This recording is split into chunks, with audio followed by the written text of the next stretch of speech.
আরতিকে মারার ভিডিও তুলে বিজয়াকে দেখিয়ে দিল সন্ধ্যা। সম্পূর্ণ জানতে ভিডিওটিতে একটি লাইক করে প্রথম থেকেই দেখতে থাকো। হ্যালো বন্ধুরা, টলিউড স্টুডিও পাড়া চ্যানেলে তোমাদেরকে স্বাগত। গল্পের শুরুতেই দেখা যায় যে বিজয়া মনে মনে ভাবতে থাকে, আচ্ছা আমি যা রায় দিই তাতে এদের ভালো হয় নাকি খারাপ হয়? আমি কি আদৌ ঠিকভাবে রায় দিতে পারি?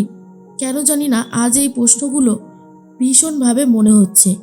আদৌ কি সব ঠিকঠাকভাবে হয়? তখনই আরতি কাঁদতে থাকে আর বলে, মাঠান আমি কিন্তু সত্যিই বলেছিলাম, আপনি আমার কথা বিশ্বাস করলেন না। তখনই আরও অনেকে বলে, মিথ্যে বলছিস তুই, আবার বড় বড় কথা বলছিস, তোর মতন মেয়েদেরকে শাস্তি দেওয়া দরকার, বুঝলি? এর মধ্যেই তখনই মাঠানের অবস্থাও খুব একটা ভালো না, মন খারাপ করে বসে আছে। তখন জ্বালাময়ী বলে, আজকের মতো সালে সবাই এখানে শেষ, তোমরা এখন যাও, আবার পরের বুধবার আসবে, যাও যাও যাও বলেই সবাইকে চলে যেতে বলে। আর অন্যদিকে বিজয়াও ঘরে চলে যায়। জায়গাটা বেশ ফাঁকা হয়ে গেছে। ওপর থেকে সন্ধ্যা দেখতে পারে পুলিন আরতিকে এখানেই ধমকাধমকি করছে আর বলছে, তোর এত বড় সাহস, তুই মাঠানের কাছে আমার নামে নালিশ করতে এসেছিস? জানিস আমি তোর কি অবস্থা করতে পারি? এমনকি আরতি, শ্বশুর মশাই, শাশুড়ি মা সবাই মিলেই ধমকি দিতে থাকে, এমনকি গায়ে হাত তোলার মতন অবস্থা। এসব দেখার পর সন্ধ্যা বুঝতে পারে সন্ধ্যা ঠিকই বলেছিল। এই যে এখানে সব কিছু হচ্ছে তার জন্য দায়ী রয়েছে এই পুলিন, কিন্তু পুরো ব্যাপারটাকে এমন করে সাজিয়েছে এরা যেন আরতিরই সব কিছু দোষ। ঠিক আছে, আমিও এর হিসাব নিয়েই তবে ছাড়ব।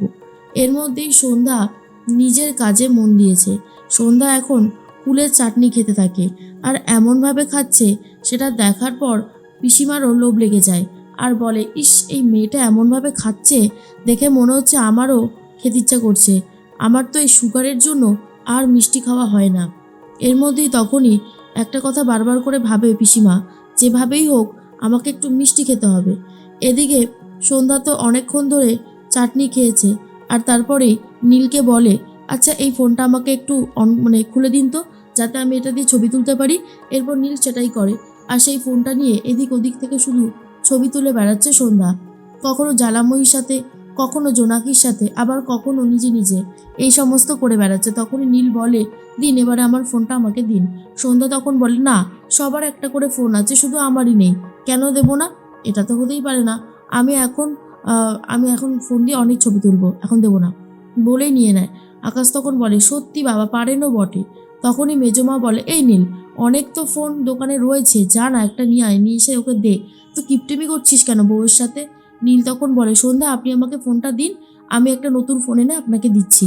সন্ধ্যা তখন বলে, সে আপনি যখন নতুন ফোন আনবেন আনবেন, এখন কোনোভাবেই দেওয়া যাবে না, এই কথাটা আমি বলে দিলাম। এরপরেই সন্ধ্যা সেই ফোন নিয়ে এদিক ওদিক দৌড়ে দৌড়ে ছবি তুলছে।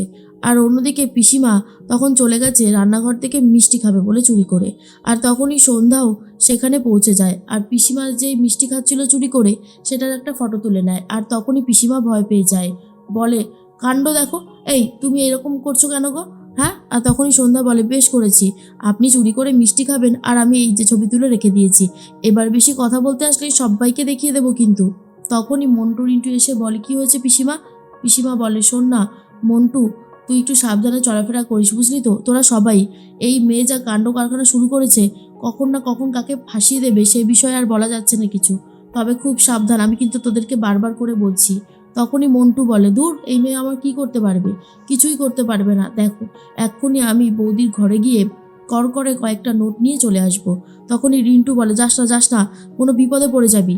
এরপর রিন্টু বলে, পিসি এই মন্টুটা না আজকে বিপদে পড়বে, তুমি দেখে নিও, এতবার করে সাবধান করলাম কোনো কথা শুনলো না তো, এরপর একটা বড়সড় বিপদে পড়তে চলেছে।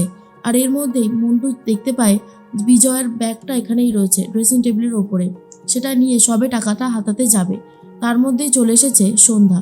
সন্ধ্যা এসে ফটো তুলে নেয় আর বলে, চুরি করা হচ্ছে? হ্যাঁ চুরি করা হচ্ছে, এবারে কিন্তু আমি মাঠানকে বলে দেবো। আর তখনই এটা দেখার পর তো ভয় পেয়ে গেছে মন্টু আর বলে, আমাকে ছেড়ে দাও, আমি কিছু করিনি।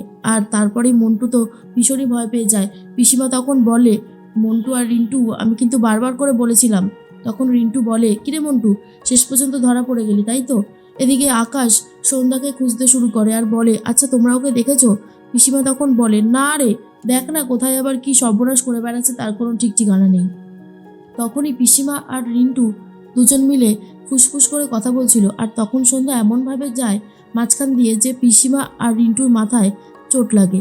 আর এর মধ্যে দেখা যায় সন্ধ্যা বলে আমাকে যেভাবেই হোক কাজটা করতে হবেই হবে বলেই ফোনটা নিয়ে বেরিয়ে চলে যায়। আর তারপরেই সবাই মিলে চলে এসেছে তেলে ভাজা ক্লাবের সদস্যরা, আর বলে মাঠান অনেক বড় বিপদে পড়ে আমরা এখানে এসেছি।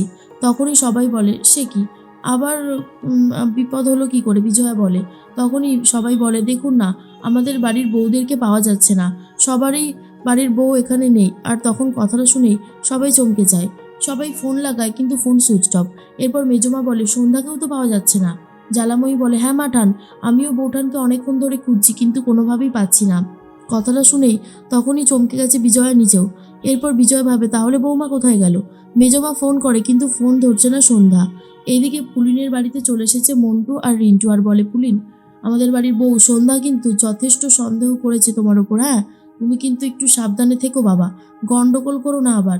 পুলিন বলে না না, আমাকে ধরার সাহস ওই মহিলার আছে নাকি, কোনোভাবেই আমাকে ধরতে পারবে না, চিন্তা করো না।